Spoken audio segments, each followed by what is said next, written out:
Hello po, Mr. JCL po nagbabalik at pag-uusapan po natin ang contract verification sa Dubai, UAE. Kung paano po ang step at ang mga requirements na kailangan. Ito po yung nakuha ko lang po sa website ng polodubaiportal.org. Ilalagay ko rin po yung website dun sa baba po. So, simulan na natin. Huwag na natin patagalin pa. Let's go!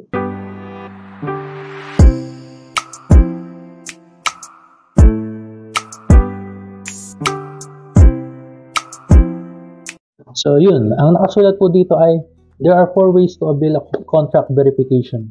So yung una po is yung appointment. Yung pangalawa, online verification. Yung pangatlo ay yung walk-in. At yung pang-apat is authorized representatives. So apat po yung way para makapag-verify ka ng contract.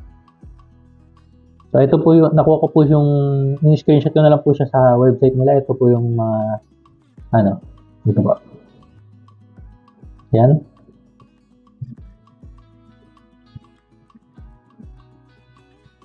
So yun. In first, it's appointment po. Through appointment is in-person on-site verification po siya. Same day processing po. Bring the complete set of requirements and present copy of confirmed appointment. Kailangan po dala nyo yung lahat. Yung mga kailangan na yun. And beware po tayo sa mga fake appointments. Okay? And ang pagkuha po ng appointment ay libre. Kaya, wala pong bayad yun. Pag may nanghingi ng bayad, peke po yun. Huwag nyo po ituloy yun. Okay? Ang pangalawa pong way is online verification. Yung online verification, nakalagay dito is currently available for all OFWs with or without flights as long as they have valid employment visa issued by Dubai, Sharjah, Ajman, Kuwait, Ras Al Khaimah, Fujairah. And a new form is published every Monday with capacity of 500 applications for each form. The link will automatically close once the limit has been reached or at 11:59 PM of Wednesday, whichever comes first. So, ang linaw po, paunahan po yan. Ang sabi dito, magko-close siya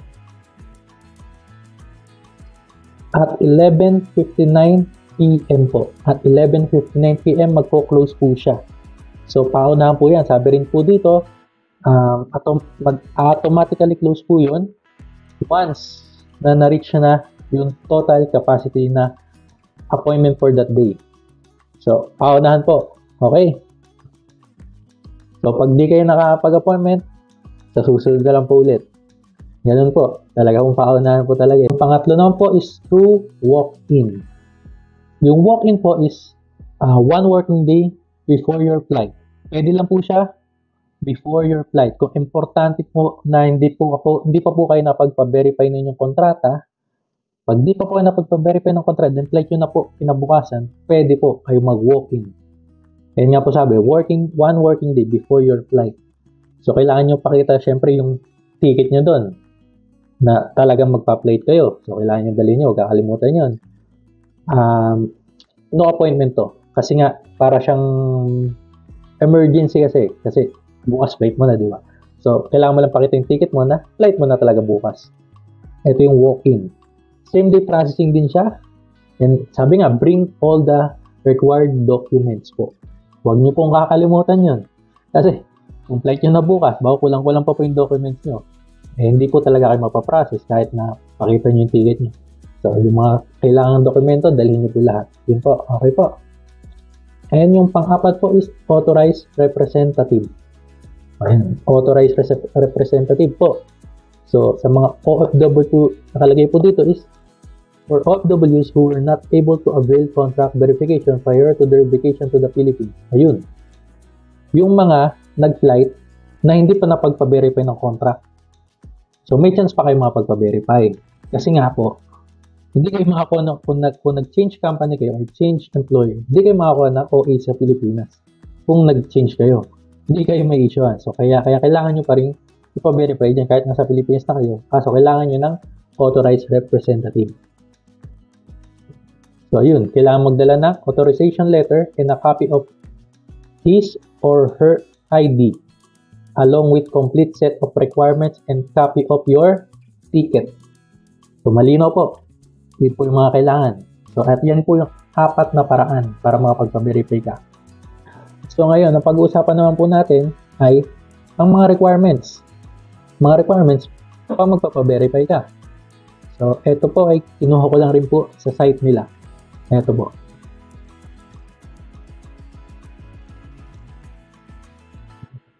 So, iisa-isahin na natin. So, dito tayo sa una. For skilled company sponsored workers. So, ano ba yung skilled company sponsored workers? So, siya yung mga, yun nga, nagtatrabaho sa company. Ang pinakaunang kailangan po, nakasulat po dito, valid employment contract corresponding the worker's visa Emirates ID with minimum basic wage of AED 1,500 per month, 2 copies. Yan po yung nakasulat dito. Binabasa ko lang po. So, yan po yung kailangan kung skilled company sponsored workers ka. And yung pangalawang kailangan po is yung mga hindi ko na po nabasa, basahin niyo lang po. Kasi baka medyo mahaba po yan. So, ilalagay ko sa baba yung site para pwede niyo po siyang buksan. And ito na po tayo. Pangalawa, valid passport of the workers. 2 copy. Okay? Then, pangatlo po. Valid 3 lang po yung kailangan pala. Then, pangatlo is valid visa. Emirates ID of the worker issued in Dubai or Northern Emirates. 2 copies po. 2 copies. So, yan po yung sa skilled company sponsored workers. So, pupunta naman po tayo sa pangalawa.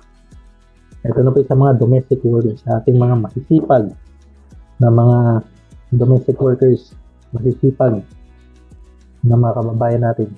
So, ito po. Lahat naman po ng OFW masisipag. Pero sinasabi ko lang po na masipag po talaga din ng mga domestic workers. Kaya po, all around po yung halos yung work trade nila.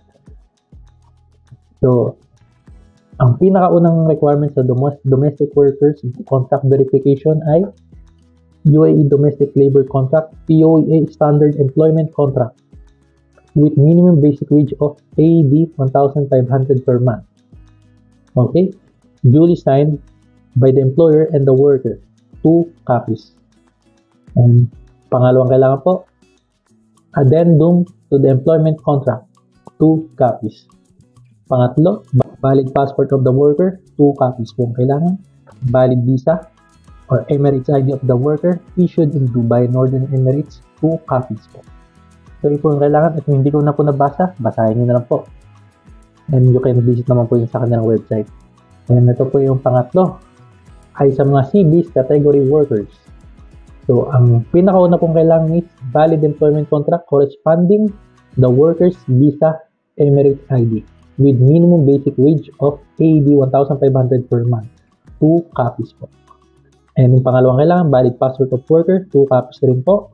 And pangatlo po is valid visa Emirates ID of worker issued in Dubai, Northern Emirates. 2 copies din po. So, almost yung mga requirements is magkakaparehas lang. So, sa mga magpapa-verified po at sa mga uuwi po, kung kayo po ay pauwi po at lumipat po kayo ng company of workers, magpa-verified na po kayo para hindi po kayo magkaroon ng problema pagpabalik na po kayo. Kasi kung meron naman pong paraan, itong authorized representative, kaso hassle po yan, di ba po? Pag may utusan ka pa na i-verify yung contract mo. Kung wala ka mautusan, paano yun? Di ba? So, kung kayo po may flight o magbabakasyon ng Pilipinas, huwag nyo pong kalimutan magpa-verify. Meron naman po dito yung 1 day po. Basta po, flight nyo na po kinabukasan. Pwede po yung pa-verify. Basta, kompleto yung inyong mga requirements. So, yun po. So, kung nagustuhan nyo po yung ating video ngayon, paki-like po. And kung di ka pa nakapag-subscribe, mag-subscribe ka na po sa aking channel. Si Mr. JCL po pala. Para sa mga new updates po. Para sa ating mga OFW. And pahit na rin po yung notification bells para updated ka sa mga susunod pang videos. And kung may katanungan ka, mag-comment ka po. Wala pong problema. Sasagutin po natin yan. And see you po. Hanggang sa susunod na video. Paalam!